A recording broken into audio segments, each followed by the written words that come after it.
je moet kak. Ons zal je ons volg jullie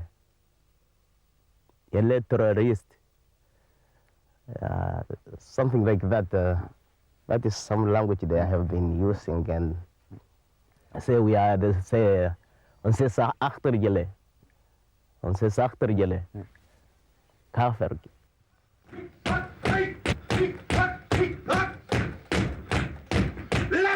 In Hitler's day, we would have made soap out of you! Make those fucking knees parallel to the ground!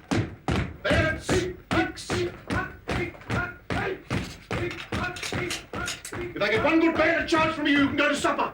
But if one of you gives me short, I'll drive you till you drop. Right, the Jew first. And I want to hear you scream, Levitt. This is ANC. Kill him! Ah! You be a dead man. I'm roaring your gut. Maarten, this is SWAPO. Kill him. Ah! Neighbouring, this is Frelimo. Kill. Ah! Barnos, this is MPLA. Kill the bastard. Ah! Of course, South Africa, as I said, is a child, the brainchild of the Western countries, now as it is. It is being fed, full spoon-fed by the Western countries. South Africa could not be intransigent as it is, could not even survive the way that it's surviving if it was not for the Western countries. And as I said, that it is a proper, and I can use it, a proper agent serving the interests of the Western countries. So therefore, our war actually, we are fighting a periphery of international imperialism. Het is natuurlijk een fantastisch land om je kinderen groot te brengen. Ze worden in de natuur grootgebracht. Met onze Pretoria, waar bijvoorbeeld, ik geloof, 285 zonnedagen per jaar heeft, leef je eigenlijk buiten. I must probably start playing tennis on Wednesdays every week in the morning, just like my mother does. It brings you a little bit into contact with older people so that you don't just have contact with children all day. And then, of course, I also lay out some of my husband's gardens of the flat, so that will also occupy my time. So I'll have plenty of things to do.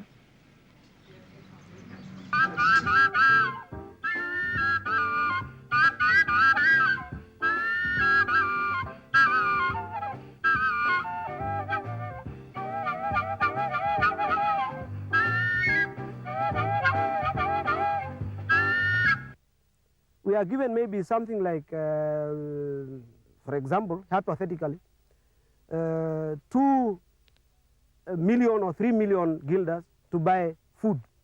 That includes milk, sweets, biscuits, and what have you. And we are told not to buy arms, whereby the same countries are giving deadly weapons to the South African regime, tanks and what have you. So now we can definitely not fight with milk or sweets that we are getting from these countries. Even that milk that we are given can be destroyed by those tanks that are given to South Africa when they come to our refugee camps. So therefore the support is not equal. When you give the enemy arms and you give me milk, I don't think it's the correct way, although I appreciate the milk anyway. South Africa's military inventory, if you simply look at the equipment it has, its arms and military equipment, you will see not only Philips, but Mirage, Buccaneer, Siemens, Transall from Germany, and so on. And this bears the most glowing testimony to the commitment of the West to the status quo in South Africa. And indeed testifies more convincingly than political statements the essential reality that the Western peaceful change thesis in fact involves the direct provision of weapons to South Africa.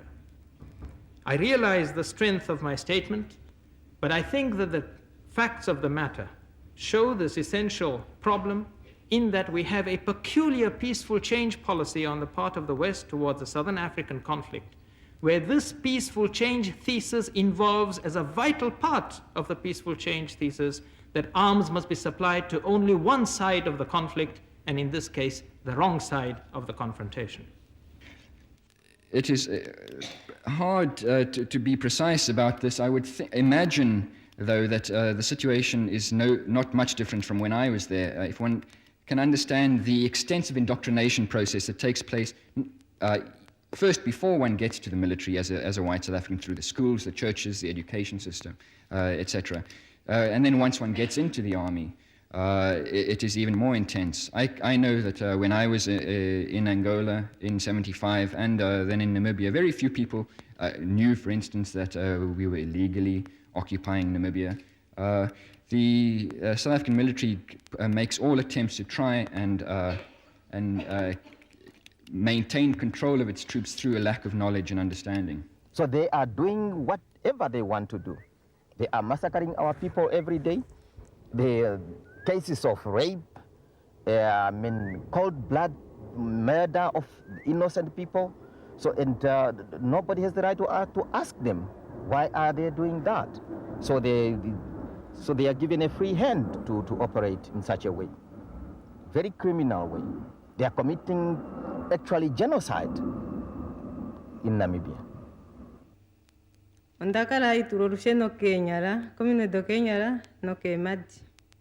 And electric currents had been connected all the time at my fingertips and my toe tips. And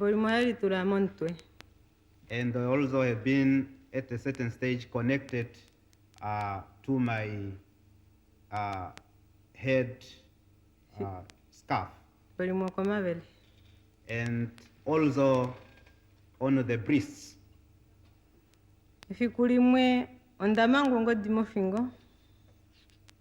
One day I found myself being tied up with a rope around my neck.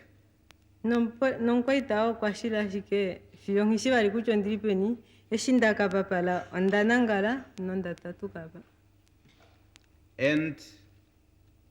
I was being pulled by the soldiers until I become unconscious. And when I recuperated, I find myself at a very serious cut on my chin. And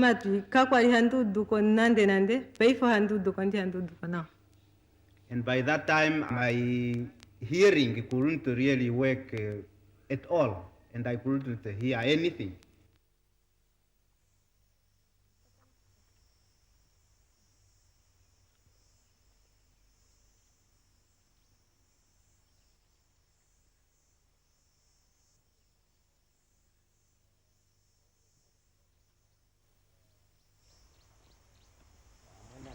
Then they started dropping bombs right in the middle of the parade where people were gathered. And those bombs, some of them contain a gas which made people dizzy, and many people would not run. So the people started falling down. Some who were far from where the bomb were dropped managed to run away. And there was when the other plane were bombing, there was a reconnaissance plane which was just directing the other planes. Yeah, no kuzamono. Okuzamono ne sho madagaga gatura. And by fita ya sho we no ne hore. Ota tswashke ne bayonet. Ne bayonet. So when the helicopters landed at the place where our parade was, which is in the heart of the settlement, so many people were lying there, and most of them unconscious because of the gas, poison gas. And so those people were not even being shot. They were just being killed with bayonets. So they started just bayoneting those people. Shone chaningi ko nimesimbongao. Pakara ponduno turike mungande torama. Umonga nduno turimoka tategerero likonese sahi. Hikare uhike mombanda ahitarike natagono kucha meripe. Some of us, we were hiding ourselves now in the bush. Who managed to run up to a certain distance. So, but we could not run far because once you start running, then the reconnaissance plane was still in the air and watching actually where they see any movement of a person, then they give they communicate with the ground forces and direct them where to go.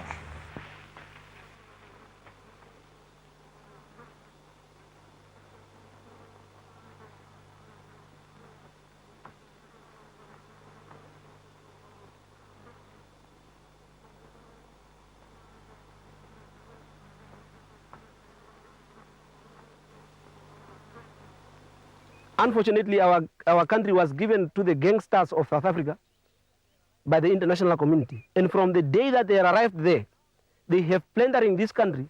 And now that they know that SWAPO has forced them to their knees, they've actually surrendered. They have even acknowledged the independence of our country, that we have got right to get independence. They make sure that they take whatever they can put a hand on. That is, they have been exploiting us, men resources, natural resources, and what have you. Now they are even going out their way to do whatever they can in order to leave us with an empty country. I've tried to do some contrasts over there, where I've got sort of a reddish color with the lighter plants. It gives a nice contrast. So that part I'm quite happy with. My roses at the moment have all gone off because the sun has burnt a lot of them. And my bottle brushes, there's no flowers on them at the moment. So it doesn't look too good at this stage. What are the effects of the war on the economic development of Angola? They are really very hard to evaluate. We know that since 1975, these attacks of South Africa provoked at least a loss of $12 billion. But it's, as I said, it's really very hard to evaluate all the effects of these aggressions against our economy. After the occupation of the South by South Africa in August '81, the groups of bandits they are supporting began to enter more profoundly in our territory. And in last year, for instance, they began to attack to some economical targets, very specific. After the occupation, I think 3 months later, the beginning of occupation of the South, a commando made an attack to our oil refinery here in Luanda.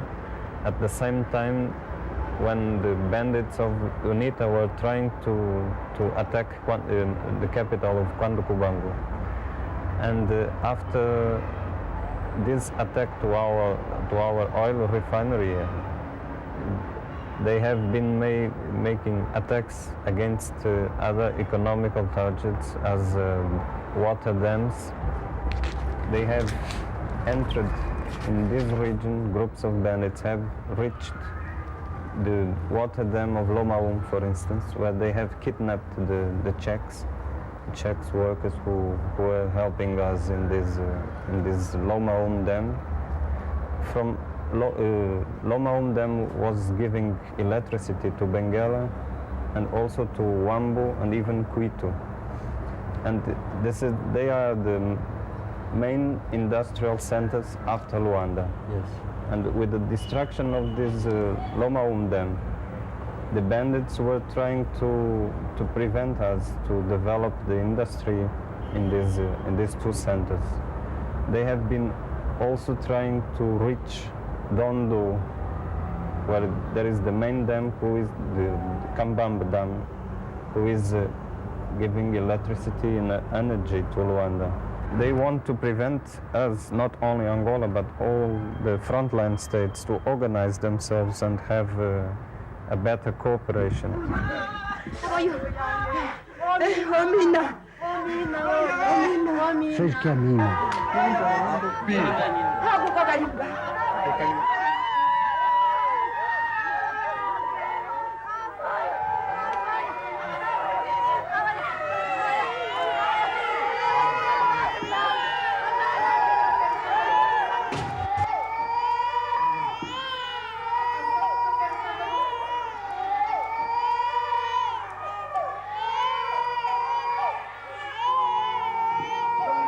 UNITA, as an example, in the latest issue of the Soldier of Fortune, there's an article on a raid into Angola conducted supposedly by UNITA. If one reads in, you'll find that it was, in fact, with some UNITA troops, it was commanded by 44 Battalion, or the Pathfinder Company of 44 Brigade, which is a 90% mercenary unit, mainly consisting of ex-Rhodesian troops. And in fact, if one looks at the South African Army newspaper for October this year, one finds a picture on the front of one Peter Macalise. He just happened to be the commander of FNLA, who took over from the notorious Colonel Callan in Angola. He then went to Rhodesia and served with the Rhodesian SAS. He is now the senior instructor for 44 Battalion. These are the type of people who are carrying out operations in the name of UNITA.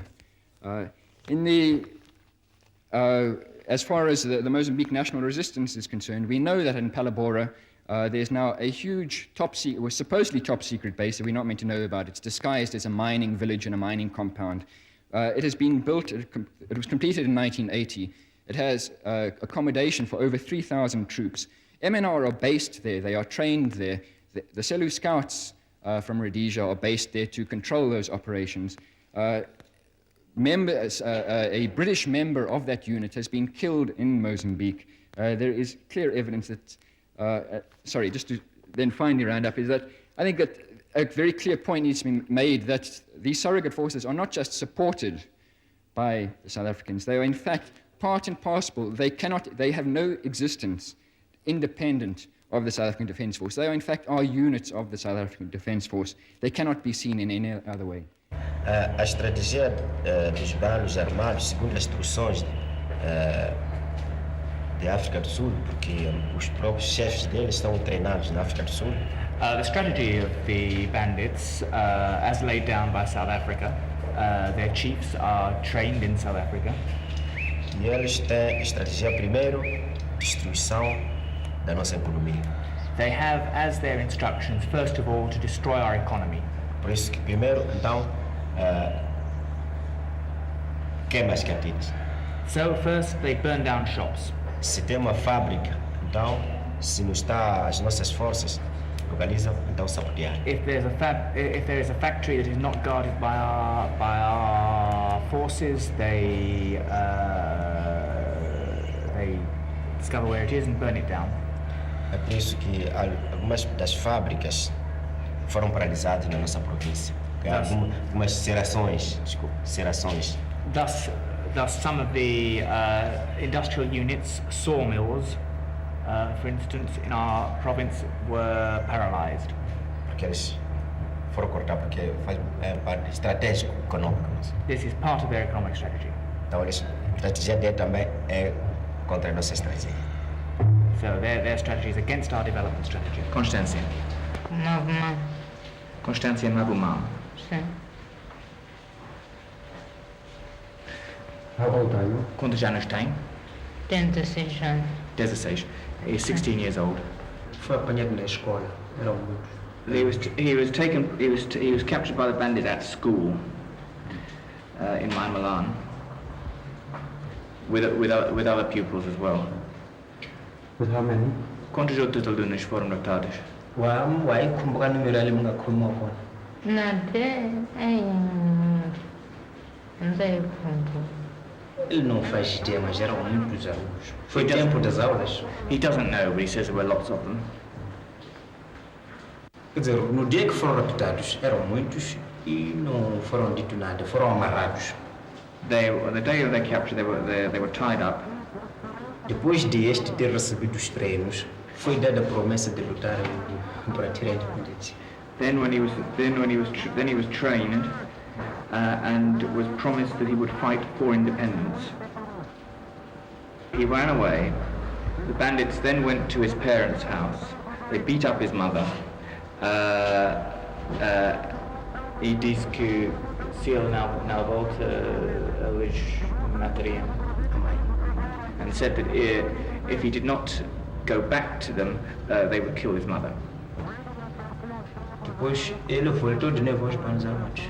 So he returned to the bandits. Ele combateu 5 vezes. He fought 5 times. Did you kill other people in the villages or wounded them? Matou qualquer pessoa, ou feriu qualquer pessoa. Que tinha implicação com o galo, o levan ou pochevan os palestra.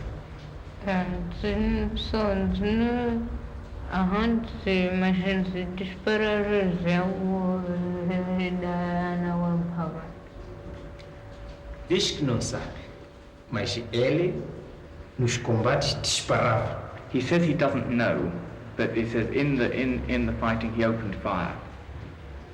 Ele fugiu da base. He ran away from the base. Foi se entregar nas forças populares. To surrender to the army. Então, ele próprio é que indicou a base às forças populares. And then he showed the army where the base was. E foi destruída. Isto é a base de Comatela? Como é que se chama? A base de Comatela, sim, essa base de Comatela. Then he showed the army where the Comatela base was, and it was then destroyed. We destroyed the camps. Bushan, Comatela, e os próprios acampamentos que havia em Zinav. And the camps in Zinav. E avançamos para o sul. And we advanced towards the south. Destruímos base central dele. We destroyed their central base. E mudou a tática. And the tactic changed. Então avançou para o sul. Advanced southwards. Neste momento está a atuar nessa área. At this moment, the bandits are acting in this area that I indicated. There is a big lake there. Faz limite com Mwene, Panda e própria Masinga. It borders on the districts of Panda, Homween and Masinga. Realiza as suas ações nessa parte. They also carry out their actions in this part. Vilankulo e Masinga. On the borders between the districts of Masinga and Vilankulo. O objetivo dele aqui para receber material por via marítima. Their object here is to receive supplies by the sea route.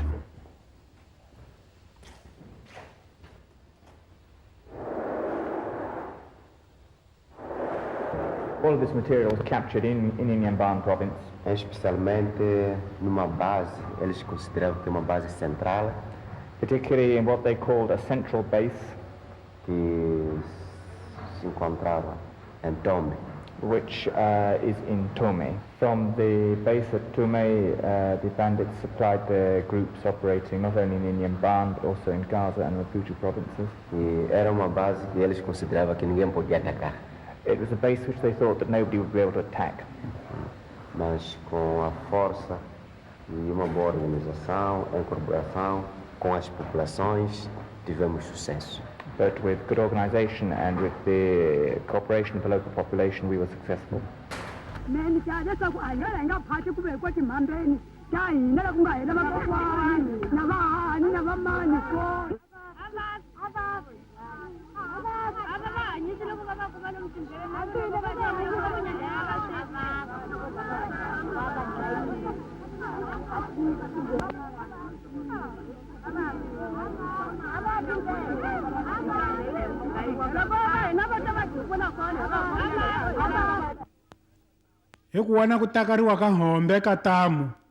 When we saw that we were attacked by the bandits, Partido Niraviga Defesa Nishitsungu. The party and the military defense with the population of our country. Ibani katigingwe hashula bazi ya manjili itome. We all together went to destroy the base which is called Tome. In fact, we have success and destroyed the base. We had victory. Because we captured many material of the bandits. We again attacked them with the same material. We discovered many mines. xitshungu xa hina xa vulavula tivuka xona. Our people is ready to fight for their country. Hambi loko xi vona xi karhi a xi tlheli ndzhaku. Even they can see heavy troubles, they don't go back. Xa tshama lideyeni i xa rima. They live in the common villages and make their plowing. Loko mvula yina xi ta kuma swa chukwana lembe legi. If the rain falls, we are sure that we are going to have something this year. Hi leswi ni nga swi kota ku hlamusela. I think it's what I can tell you in this moment. At the present moment, Mozambique is in a lot of difficult problems. Problems from the destabilization of the South African regime and also from natural disasters, the drought, the cyclones which have swept and killed almost 300 people. All those things converge within Mozambique. And the South African regime today, as we understand it, demand that Mozambique should sign a non-aggression pact. And all this is done, in fact, forcing Mozambique, because of its economic problems, to sign some of these facts. The whole approach is to create a very, very weak state, which will vacillate and ultimately demand for help, protection, and to be a new Bantustans of South Africa. That's it always sounds fantastic having help for 4 days or 3 days in a week, but on the other hand, a lot of your private life disappears because you cannot always do exactly what you feel like and just relax, because you sort of feel, oh, you know, if I relax, I wonder what she's thinking now that I'm lazy, or your house is untidy and she thinks, you know, she tells all her friends, oh, that madam is very, very untidy. The house is always upside down. Or she tells the other one that she always leaves her dishes and I've got to wash her dishes in the morning. So it's not always as nice as they say it actually is. Look, they help you. Yes, that's the word. You do feel guilty. In a way, although if they didn't work here, they wouldn't have any money and they wouldn't be able to, you know, buy food and that. So you are helping them indirectly, because I don't need her 4 days a week, but you can't get a job for the other 2 days. So I just keep her on. So I'm doing her a good turn and she's doing me a good turn, in other words. This is where the first sound that woke me up was heard. And we used to have a room divider here that was a dining area. And this is the passage through which they were going. This is to the sleeping rooms? This is to the bedrooms, yes. As you can see, is the bathrooms that side. This is the room where we were sleeping.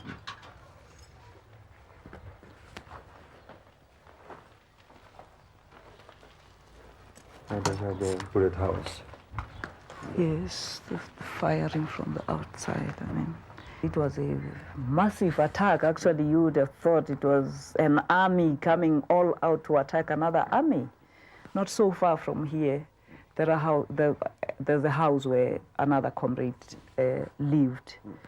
We went off there the following morning. I remember having this in mind, that I must run to them, you know, when it was clear, to sort of tell them that, look, you must have heard the noise that came from our house, you know, the blast and what have you, but we are safe.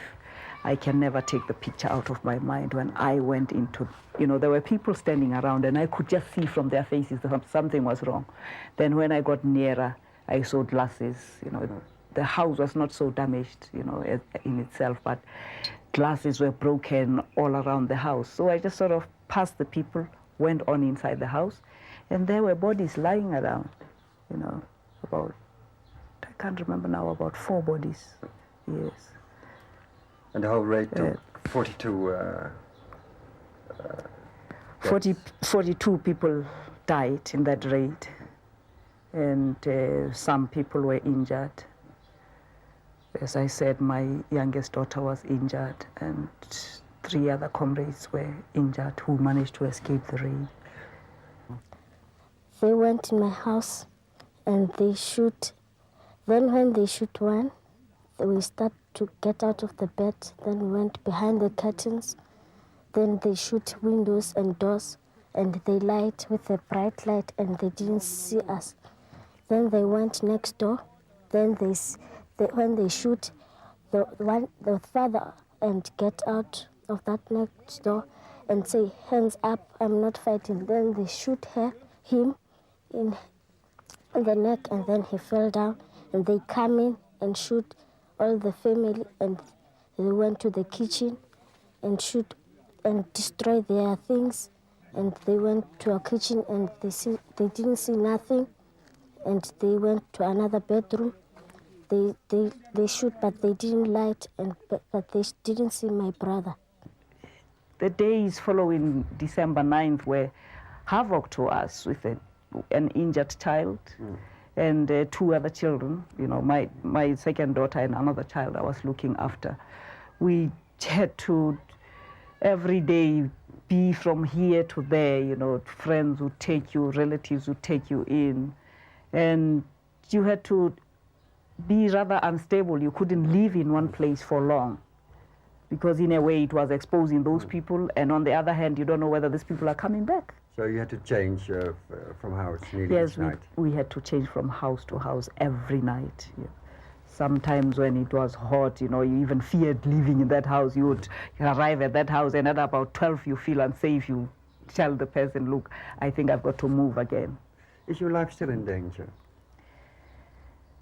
Our life is still in danger, I would say, as much as all ANC people's life is in danger, and in a sense, to a degree, a lot of lives in Lesotho is in danger, because constantly the Boers come back attacking in the country. So in a way, you never know when they will strike. You know, every time when you walk around, you have this sort of insecurity. They attacked in so many places, so they must have been very well informed, the Boers. Did they have spies here, or their own people around? Always remained a big question. So they said to me, "Okay, on the 3rd of December, we want to send you to Lesotho and search your brother and other refugees." So I told them, "Hey, this job, this is not the right job. But I can't do otherwise because I've got no accommodation here." So he promised me after I do this job, he's going to give me some money, and he's going to build a house for me and some of my family. He told me that when I'm arrived here, I must check the houses where the refugees are staying.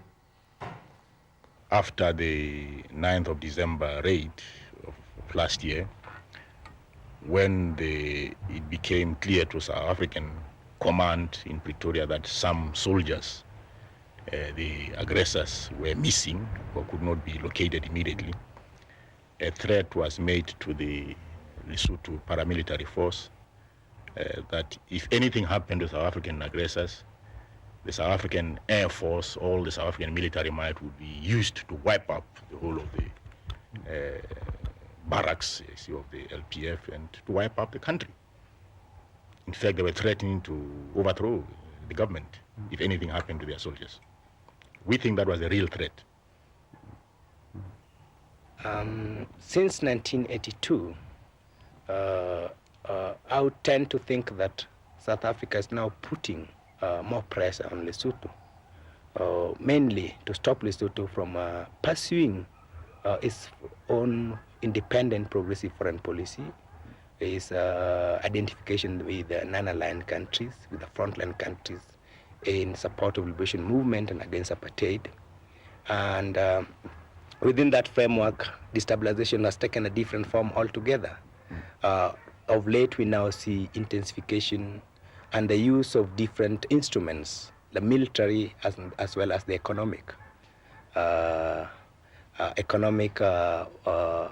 Forms have been manifested in the kind of the closure of borders. And given that Lesotho depends very seriously economically on South Africa, you can see that ramifications that this has for throttling Lesotho and forcing it to forsake or to abandon its support for liberation movement and abandon its progressive foreign policy.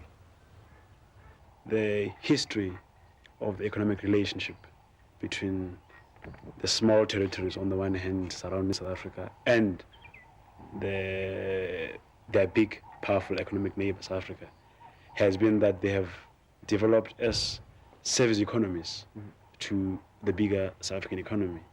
And there are service economies in a number of ways. Firstly, the historical role of Lesotho in relation with South Africa has been that Lesotho has been the labor reserve of South Africa. It has over time been, with Mozambique, the main supplier of foreign labor to the mines and the industries and the farms of South Africa because of this dependence on South Africa. The other role that the Lesotho economy serves is that of being a captive market for the South African manufacturing industry. Lesotho, especially due to the South African Customs Union, Lesotho, like Botswana and Swaziland, has found itself being a captive market to the emerging manufacturing industry. Do you mean by that all the goods or many of the goods here in Lesotho are being imported from South Africa? Yes, I mean about a very high percentage of everyday consumer goods, capital goods, intermediate goods that are used in the Lesotho economy come from South Africa. And that in itself, obviously, has, because of the increasing economic power of South Africa, discouraged the development of independent industries in the Lesotho economy itself. This is clearly what Pretoria's designs are. They want to create a situation where it would be easy for them to topple the regime of Chief Jonathan and replace it with much more amiable elements who are completely under their control. In a word, they want to transform Lesotho into a proper Bantustan, which will be nothing else but echoing and supporting apartheid through and through. Now, the role of the Bantustans is central to the whole system of labor repression, which is the basis of the system of apartheid. What the regime has done is strip all Africans belonging to these ethnic communities that correspond to these Bantustans of South African citizenship, so that all Africans who can somehow or other be linked to territory known as Transkei, Venda, Botswana, Ciskei, no longer have any rights within South Africa. They are like, let's say, an American citizen visiting Holland in South Africa with no more rights than such a visitor. And as such, therefore, don't have the right to belong to trade unions, don't have any of the usual rights that go along with this, can be deported and deprived of the right to work in what is known as South Africa at any moment. As you know, these countries, these so-called countries, independent countries, are weak politically, weak militarily, weak economically. And therefore, they will depend on the South African regime's policies. Now, South Africa want to extend, this is the point I want to make, South Africa wanted to extend this policy of constellation, not just to the Bantustan, but to the rest of the frontline states. Firstly, what is, also they consider that those states are economically weak, militarily weak, and therefore, because of the rich and mighty economic might of South Africa, then they can extend their policy of Bantustan. That is the real aim of the South African regime, to extend their influence to those countries. This does not mean at all that at least they are going to relax the apartheid regime. The apartheid system, I think, is intensifying that apartheid regime. They destroy our houses, burn our houses, take our children to the jail. Was your own house burned out or ransacked? My sister's house was burned? Burned out. Because of your activities? No, of course, they were demonstrating against the rent. Yes. The rent issue. But the rent is so high. It's bad in South Africa. When you talk about apartheid, I feel like crying really because it's death. For instance, like if you don't pay that rent, they took us out from the house, they drive us to the Bantustans. Yes. In the bus, it's a dry land like this. There's no food, no schools, no nothing. Where the people and the children are dying every day. Didn't they threaten you to send you back to one of the Bantustans? They did, but I refused. So they said they must kill me because I know that South Africa belongs to us all, and there's nobody who can claim that South Africa is his. But you were in prison 4 times, but you were arrested more times, many times. What did they accuse you of? Why did they arrest you? Sometimes really for nothing. Sometimes they ask me about my friends. Yes. Sometimes they ask me about some ANC literature, which I've never heard before. Sometimes they forced us unnecessary things, Even they find us maybe in the church. They ask us, what are we doing inside the church? They came inside. They came to the church? To the church. And asking what you are doing? Yeah, what are we doing there? We are discussing politics or what are we doing there? And then they arrested us. And you were arrested after that again? Yes, in the very same year. The same year? What happened then? It was at the demonstration, and it was a trial of our comrades. We were demonstrating outside the court. They arrested us. A whole group of people? There were many people, both black and white. Yes. They arrested us. And then they took you to prison again? To the prison, yes. And they broke my right leg. And they took me to the hospital where I was handcuffed. One of my legs was handcuffed to the bed. In hospital? In hospital, yes. And I was undercut by 3 security police. Yes. And how long you stayed then in detention? In detention, 7 months. 7 months? So you went to hospital and then back to the cells. Yeah. Yes. Did they try to let you do things? No, they just asked me that I must admit that I'm a member of ANC. I refused. They asked me if I know ANC. I told them, yes, ANC.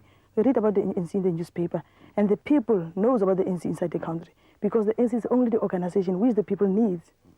We find ANC where there is a forced removal, where is the past laws, where people died, where there's where everybody's feeling pains, So you find the ANC. Did the police try to force to let you work for them? No. They just told me that I'm dangerous. They told me in Afrikaans, just giftig. Yes. What else did they tell in Afrikaans? They swear us in Afrikaans.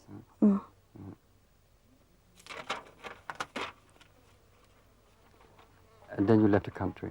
And then I left the country. Was it difficult to get out of the country? Really, it was difficult because I didn't know the way. Yes. I was asking the leaves on the way. Yes. And then until I come across with a roadblock, but there was nothing wrong. Yes. And then I jumped the fence. On the question of sanctions, as I said earlier, that ANC and SWAPO have been asking for complete sanctions against the regime. But we are told, and very surprisingly so, we are told that the sanctions cannot work against South Africa. The policies which will work is to accommodate the regime and reform it within. But the very same people who say that the sanctions cannot work are quick to impose sanctions against Soviet Union, against Poland, against Cuba, and other countries. If they can work there, why can they not work against South Africa? If you think of the future, sometimes you you get a little bit frightened. If you look at what happened to Rhodesia and you think the same can happen to us in South Africa, you sort of wonder where you can go if something like that did have to happen, because I wouldn't like to leave South Africa. I'd like to stay here all my life. But in the end, it can become dangerous if, and the big if, I mean, nobody really knows what's going to happen. But you can feel that there is a change, and what's going to happen in the near future, nobody really knows. But you get frightened if you think, well, maybe one day I will have to leave my beloved country, and where do you go to? Because there's no other place really in the world where I'd like to live or would like to bring up my children. South Africa belongs to all the people who live in it, white and black. That in itself is a mighty sword we have. Which people in this world will refuse such a policy? Which country in the world?